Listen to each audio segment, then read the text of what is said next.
stödd hérna í Leifsstöð snemma á miðvikudagsmorgni á leið til Liverpool með meistaraflokki KR sem að fara að keppa seinni leik sinn við Everton í Evrópukeppni bikarhafa. Já, það var svo sannarlega stemning borð í flugvélinni á leiðinni frá Keflavík til Liverpool. Lagið var tekið og félagsfánanum veifað.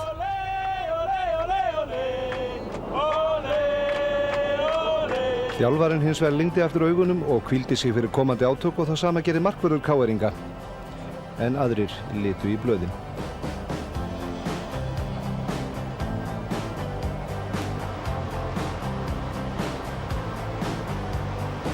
Það var sól en hvasst þegar komið var til borgarinnar Liverpool við ána Mersey.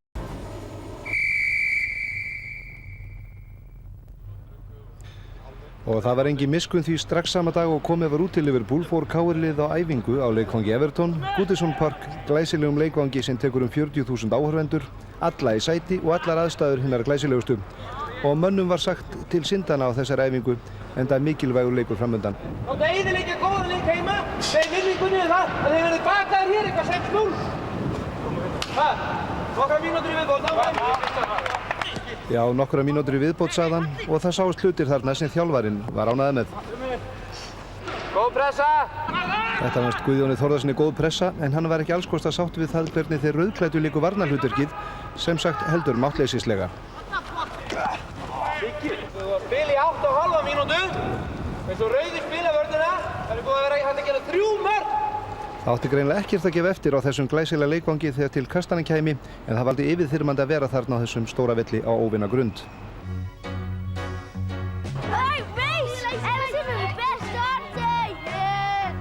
Fólk flyktist að Goodison Park og öryggisgæslan var gífurleg endur til sorgleg dæmið það sem getur gerst ef hlutirnir fara úr böndunum. En áhangendur Everton voru sigurvissir. Everton win. Yeah. Ran into a bit of trouble in the first game. Both win. Are you optimistic also for your club? Yeah, easy peasy tonight. 5-0. 5-0 tonight. 6-0 tonight. No trouble. Sigurvissir hérna í Liverpool en í herbúðum KR voru línurnar lagðar og við vorum þar. Strákar, að lokum eitt. Það er hægt að fara fram á mikið og það er hægt að krefja mikils. Í dag eigið þið að skilja þér sjálfum að þið gerir allt sem ykkar valdi stendur til þess að þessi leikur geti verið þess virði að rifja hann upp síðan mér. Það er ekki hægt að biðja meira. Það er á degi eins og þessu þar sem maður hatar það að vera orðinn fertugur og geti ekki verið ungur og fengi að vera með í þessu. Það er á degi eins og þessum þar sem maður ætlar að sýna hvað maður getur. Ískipt yfir öll. Við höfum getu. Við höfum afl. Við erum búin að æfa og tuttast síðan í nóvember til þess að takast á við kvöldstund eins og þessa. Það er helvíti hart en maður á eftir að sjá eitt einasta djöfusins mann út á vellinum í kvöld sem að verður ekki á fullri ferð. Og það er skítlegt gagnvart félagunum ef það er eitthvað sem gefur eftir á örlagastund eins og þessari. Ég trúi ekki fyrir nýja gáði. En við skulum allavega fara eins langt og nokkuð kostur er og gera það saman. Koma. Eitt var víst að KR-ingar gátu treyst á stuðning sinna manna. Leikurinn hófst, spennan var mikil og það er óhætt að segja að í fyrri hálfleik hafi nokkuð óvæntir hlutir gerst.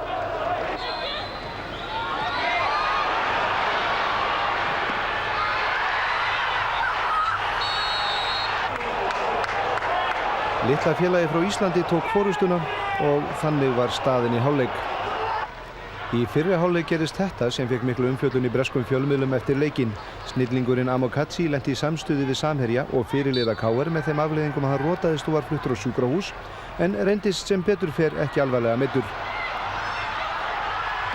Í seinni hálfleik var þrek KR-inga farið að minnka og Everton gekk á lagið.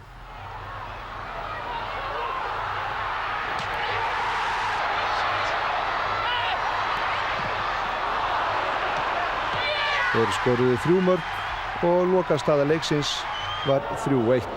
1-0 fyrir KR í hálfleik á móti Everton. Bjóstu við að sú staða kæmi upp? Já, við ætlum að selja eitthvað dýrt í þessum leik og þetta var alveg staða sem gat komið upp, þetta komin upp. Það sem maður vissi reyndar eftir leikinn heim að við töpum 3-2 heima.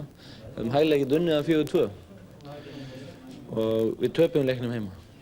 Töpum keppninni heima og þetta sýnir okkur það að með massífri vinnu og öguðum leik að þá er hægt að fara langt og við erum miklu nær þröskuldunum inn í Evrópu heldur að menn gera sér grein fyrir. Ég held að það hafi sést hérna í kvöld.